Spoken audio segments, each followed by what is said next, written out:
Magandang araw mga ka-fintech. Kamakailan lamang nagbabala at nagbigay agam-agam ang ilan sa mga eksperto at isang grupo ng kritiko sa pagsasabatas ng blockchain budget. Ayon sa kanila, dapat pag-aralang maigi ito para hindi malabag ang tinatawag nating Principle of Technology Neutrality. Ano ba ang konsepto o principle ng technology neutrality? Siyasatin natin at suriin natin. Ang prinsipyo ng technology neutrality ay nagsasaad na ang batas o regulasyon ay hindi dapat pumabor o magdiskrimina o tumangi sa isang teknolohiya o inobasyon.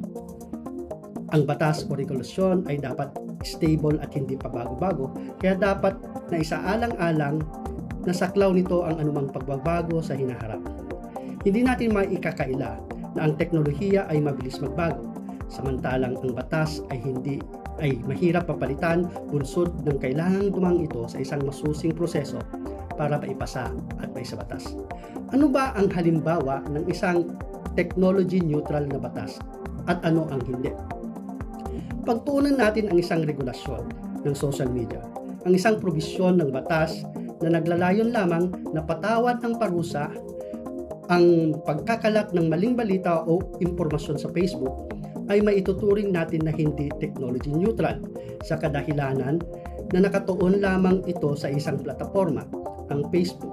Ang tanong, paano naman ang Twitter, ang TikTok, ang Instagram, at iba pang plataporma na maaring maging laganap sa hinaharap? Para maging technology neutral ito, dapat itong sumaklaw sa lahat ay hindi lamang nakasentro sa isang teknolohiya o inobasyon.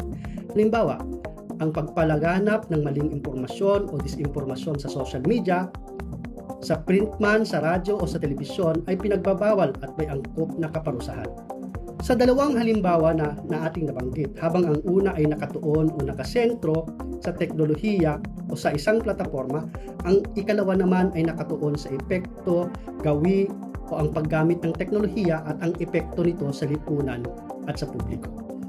Sa paglaganap ng AI o Artificial Intelligence, ang regulasyon nito ay dapat sumaklaw sa responsibilidad at etika ng paggamit at hindi lamang tumuon sa regulasyon ng paggamit ng isang plataporma katulad ng ChatGPT. Yan po ang prinsipyo ng technology neutrality. Ako po si Attorney Aristotle Galera, Chairman Emeritus ng Philippine Association of Fintech Lawyers. Hanggang sa muling pagsusuri, maraming salamat po.